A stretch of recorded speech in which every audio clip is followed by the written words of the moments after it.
répondre en mettant en avant 2 enjeux peut-être qui me semblent importants d'éclairer ce matin. 2 objectifs que peut avoir finalement l'approche philosophique, dans l'enseignement, au sein des UE de fin de vie, au sein des études, médicales ou paramédicales et même plus encore. Le premier enjeu, en fait, je pense qu'il va, vraiment se situer par rapport à la compréhension et peut-être même à l'intégration au sein de cette réflexion, commune, collective autour de la fin de vie. Le sujet de la fin de vie, est un sujet récurrent de réflexion, un sujet récurrent de débat aussi et le fait d'y laisser une place, dans les enseignements eh bien, permet déjà de comprendre un peu mieux, ce dont il s'agit, de comprendre peut-être un peu mieux les termes qui sont utilisés et peut-être pourquoi pas aussi d'y prendre part en tant que citoyen, en tant que professionnel, en tant que personne. Je pense qu'il y a un enjeu autour de ça. Donc je vous dirai quelques mots à propos de cela. Et le deuxième enjeu, alors où on va voir peut-être un peu plus la patte philosophique, c'est qu'il me semble, mais on pourra en discuter, que ce sujet de la fin de vie, c'est aussi l'occasion, importante, nécessaire, d'aborder cette question de la mort. Alors, de ne pas dire comment il faut l'aborder, comment il faut la penser, parce que le sujet de la mort est un sujet intime, objet de représentation parfois personnelle. Néanmoins, comme, il l'a bien été dit, bien expliqué avec beaucoup de témoignages, ce sujet fait irruption assez vite, en fait, dans, le quotidien des étudiants et ne pas anticiper en fait cette réalité-là, en amont dans les études, peut-être, être quelque chose, qui manquerait. Donc je pense que voilà, il y a un enjeu autour de cette réflexion autour de la mort. Donc, je discuterai un petit peu ce sujet-là. En tout cas, peut-être une idée que j'aimerais vous livrer aujourd'hui sur, cette philosophie autour de la mort et ça sera bien évidemment tout à fait restreint parce qu'on pourrait en parler des heures. Alors, sur le premier enjeu finalement non de compréhension du débat, je pense qu'il faut, vraiment comprendre que, ce sujet de la fin de vie fait débat, fait écrire et fait penser. Par rapport à cette notion du débat, peut-être qu'on peut, disons, simplifier et synthétiser, les différents enjeux qu'il, paraît important de transmettre aux étudiants. Déjà sur la question du comment. Comment les fins de vie se passent-elles en France aujourd'hui? Parce qu'un des enjeux du débat, c'est d'essayer de savoir si, les conditions sont satisfaisantes ou s'il faut pouvoir les faire évoluer. C'est un des enjeux du débat qu'on mène depuis, 6 mois maintenant et une question à laquelle on essaye de répondre. Il y a aussi une deuxième question qui caractérise ce débat, c'est la question du «où». Où finit-on sa vie aujourd'hui en France? On sait que les lieux se multiplient, mais on sait aussi que les fins de vie ont encore lieu majoritairement dans des établissements. Et donc, ça vient poser la question de cet espace, en fait, pour finir ses jours. Et ça pose aussi la question, je pense, des soins palliatifs qui se développent, qu'on aimerait encore voir plus se développer. Et voilà, qui est un enjeu du sujet et du débat sur la fin de vie aujourd'hui. C'est présent, dans l'avis 139 du CCNE. Il y a également la question du quoi finalement, parce que un des enjeux peut-être difficiles et que ni les études, ni les débats, ni rien, en viendront à bout, c'est quand on parle de la fin de vie, de quoi parle-t-on?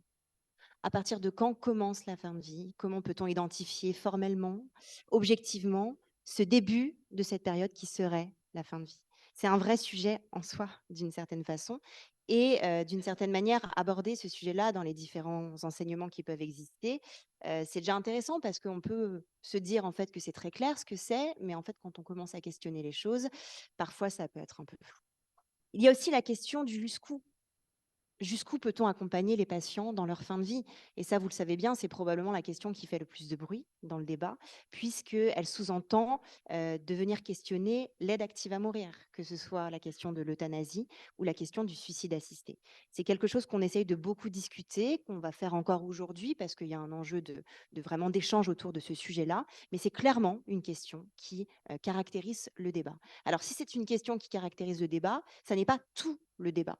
Et je pense qu'il y a un enjeu dans l'enseignement autour de la fin de vie, c'est de dire aussi que la fin de vie ne se réduit pas à cette question du êtes-vous pour ou contre l'aide active à mourir. Ça, c'est très important. En tout cas, ça me paraît assez important. Et il y a enfin la question du qui. Qui accompagne les personnes en fin de vie? Et si la législation venait à changer, qui accompagnerait les personnes dans cet accompagnement-là? C'est aussi quelque chose qu'on a identifié comme étant un élément du débat et du désaccord parfois assez présent depuis ces quelques mois. Donc ce sujet de la fin de vie fait débat et finalement, il y a tout un enjeu, à essayer de le clarifier dès le départ, en fait, avec les futurs professionnels de santé et on peut commencer par là. Comme vous l'avez compris, ce sujet de la fin de vie, c'est aussi un sujet qui fait écrire. Depuis ces dernières années, on a eu de lois, on a eu, des avis du CCNE, on a eu aussi des rapports, des états des lieux. Il y a beaucoup de choses qui sont produites et on est encore en train de faire ça avec l'ensemble des synthèses qu'on rédige pour pouvoir, faire remonter l'information. Il y a beaucoup de choses qui ressortent, de façon commune, hein. Par exemple, le fait, vous l'avez dit, que la loi actuelle reste encore méconnue. Ça, c'est quelque chose qui revient. Jean-Étienne, tu l'as mis en avant. Donc il y a un enjeu aussi, autour du fait de savoir comment ce qu'on produit, ce qu'on écrit, ce qu'on partage, eh bien, ça va avoir les bonnes conséquences qu'on attend sur la connaissance de ce qui existe, sur la connaissance du débat.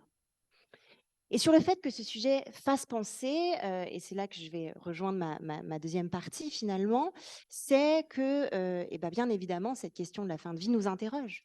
Elle nous interroge parce que, dans cette thématique, viennent être abordés, des sujets autour de la vie, mais aussi de la mort, des sujets autour de la souffrance, mais aussi de la douleur, qui sont des grandes thématiques qu'on peut aborder d'un point de vue médical et soignant, mais qu'on peut aussi aborder de plein d'autres points de vue différents. Et l'approche philosophique en est une, d'une certaine façon. Donc l'enjeu, je pense, fondamental de parler de la fin de vie, peut-être d'un point de vue philosophique, sociologique, anthropologique, aux étudiants et aux futurs professionnels, c'est de sensibiliser finalement à cette approche très large de toutes ces notions-là. On peut aussi dire quelque chose de la souffrance, de la maladie et de la mort d'un point de vue qui ne serait pas que médical. Et je trouve qu'il y a un enjeu vraiment d'anticipation peut-être de la difficulté de ces sujets-là. Vous l'avez bien mis en avant euh, juste en amont. Alors, sur l'approche philosophique finalement de la fin de vie, qui est donc l'occasion nécessaire, à mon sens, d'aborder cette question de la mort. On pourrait dire beaucoup de choses, hein. Bien évidemment, les philosophes se sont exprimés sur ce sujet depuis fort longtemps. En général, j'aime bien essayer de présenter en fait cette idée qui consiste à dire que la mort est un paradoxe. La mort est un paradoxe et ça, c'est une idée qui est assez présente dans beaucoup de philosophies. Et elle est intéressante pour un sujet comme la fin de vie, elle est intéressante à évoquer aujourd'hui parce que, en tant qu'étudiant, en tant que professionnel de santé, eh bien, vous êtes confronté à ce paradoxe de la mort, me semble-t-il. Et comprendre que la mort est un paradoxe, c'est ne pas considérer le sujet que dans une seule partie de la réalité de la mort. Pourquoi la mort est un paradoxe alors? Parce que d'abord et avant tout, la mort, c'est un phénomène biologique, un phénomène qu'on peut définir médicalement. Et d'ailleurs, il y a une définition de la mort objectivée, pas forcément très simple, mais en tout cas qui présente les choses d'un point de vue rationnel. D'accord? Et ça, c'est une des dimensions de la mort. On ne peut pas réduire cette dimension-là. Et il me semble, en tout cas, c'est ce que j'ai entendu dans les témoignages ce matin, qu'en tant que professionnel de santé, en tant qu'étudiant, vous devez faire avec cette approche très objective de la mort, finalement, qu'est-ce qui peut causer la mort? Quels sont les symptômes qui peuvent annoncer la mort? Quel traitement on peut mettre en place pour essayer de, je sais pas, différer à un moment donné les choses? On a besoin d'une approche objectivée, on a besoin d'une approche médicalisée, rationalisée. Et ça correspond à ce qu'est la mort, du point de vue du phénomène qu'elle représente. Néanmoins, la mort, ça n'est pas que ça, parce que si elle est un phénomène, elle est aussi surtout quelque chose qui relève du mystère. Alors dire cela, c'est pas tout de suite partir dans des considérations, que métaphysiques, même si c'est un petit peu le cas, mais je pense qu'on a besoin, de considérer la mort dans toute, la dimension mystérieuse qu'elle représente. Et finalement, qu'est-ce qu'on peut dire de ce mystère de la mort? Qu'est-ce qu'on peut dire à celui qui demande comment ça sera, quand ça va se passer, qu'est-ce que je peux savoir par rapport à ça? Il y a quand même une dimension d'incertitude, une dimension d'inconnu. Et je pense que c'est un élément, ça, qu'il est très important de mettre en avant parce que, comment dire, se dire qu'on aura forcément la bonne procédure à mettre en place face à une situation de fin de vie, probablement que c'est louper une partie de cette réalité. Par rapport à cette dimension mystérieuse de la mort, je voulais vous livrer 2 citations que j'aime bien. Une, que l'on retrouve dans la philosophie de Jacques Madol, qui est un philosophe français qu'on connaît assez peu, mais qui a pourtant écrit, des choses intéressantes sur la mort. Il dit, la chose suivante: «Je sais que je vais mourir, mais je ne le crois pas. Je sais que je vais mourir, mais je ne le crois pas». Une citation qui finalement met en avant tout le paradoxe de la mort. On a beau savoir, on a beau avoir appris très tôt d'ailleurs dans l'existence, on a beau connaître, pour autant le croire, le réaliser, en prendre conscience, c'est tout autre chose. Et une deuxième citation que j'aime beaucoup aussi, mais cette fois qui est de Eugène Ionesco, qui est connu pour des pièces de théâtre et notamment du théâtre de l'absurde. Si jamais on ne connaît pas, il vaut mieux le savoir avant d'aller les lire. Et il nous dit la chose suivante, qui est une phrase qui est assez percutante, je trouve. Tout le monde est le premier à mourir. Tout le monde est le premier à mourir. On pourrait se dire que bah non, en fait, la mortalité, c'est une loi, des personnes sont décédées avant moi et d'autres décéderont après moi. Sauf que dans l'appréhension en première personne, dans l'approche en singularité, je le fais toujours pour la première fois, en fait. Et je le fais toujours pour la première fois et aussi pour la dernière fois. La mort est une première, dernière fois. Comment finalement cette idée-là peut-elle être présente quand on apprend le soin, quand on essaye d'apprendre cette technicité, mais aussi ce relationnel? Il me semble que c'est important, la mort comme une première, dernière fois. Parce que ça implique quelque chose de fondamental, c'est qu'on on ne peut pas accompagner les personnes de la même façon, parce que chaque personne est singulière, la situation l'est aussi, et pour des raisons éminemment métaphysiques d'une certaine manière. Les morts ne se ressemblent pas, c'est-à-dire les situations de fin de vie ne se ressemblent pas, et les personnes non plus. Donc, je pense qu'il y a cet enjeu philosophique à nous faire peut-être appréhender un peu plus précisément cette question de la mort, tout simplement pour venir éclairer les situations de fin de vie et essayer de s'adapter au mieux, être prêt à l'irruption de questions sur la mort si elles arrivent. Si elles n'arrivent pas, bah, en tout cas, on aura eu l'occasion d'y penser en tant que professionnel. Et ça me fait arriver sur ma dernière idée, mot que j'ai déjà un petit peu abordé, qui est la question de l'incertitude. Je pense que c'est une notion importante, mais pas que pour la fin de vie, hein, pour la question du soin aussi. Je pense qu'il y a un enjeu dans l'enseignement à parler de cette notion-là. Qu'est-ce qu'on sait, mais qu'est-ce qu'on ne sait pas et qu'est-ce qu'on ne saura pas? Comment intégrer la question du doute finalement dans l'enseignement? C'est une question, alors je n'ai pas forcément la réponse, mais en tout cas, y laisser la place par la philosophie, pourquoi pas? Et par rapport à cette question de la fin de vie, il y a une phrase alors qui est issue de la philosophie de Vladimir Jankélévitch que j'aime bien commenter également aussi. La mort est certaine, mais l'heure est incertaine. On sait que la mort arrivera, comme je vous l'ai dit tout à l'heure, on le connaît, on nous l'a appris très vite dans l'existence. Mais le moment de la mort, ça c'est quelque chose qui nous échappe. Et d'ailleurs, c'est d'ailleurs une difficulté parfois pour les professionnels de santé à qui on demande quand est-ce que ça va arriver. Le fait est qu'il y a quand même cette incertitude autour de l'heure de la mort. Incertitude peut-être qu'on essaye de re-questionner avec parfois la volonté aujourd'hui de choisir le moment de sa mort, notamment avec l'aide active à mourir.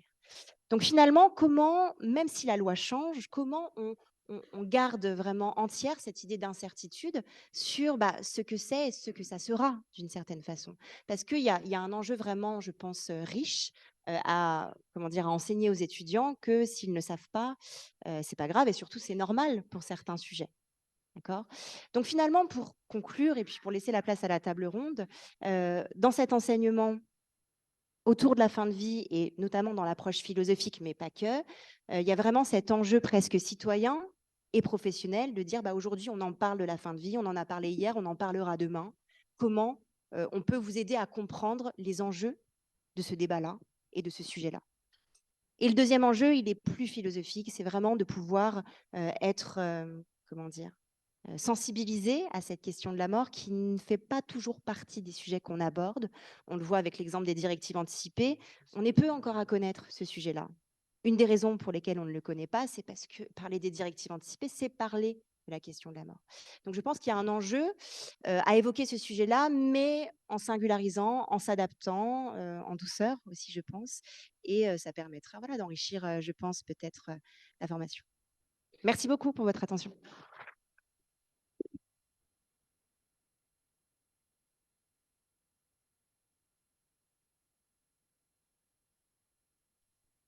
Merci beaucoup, Élodie.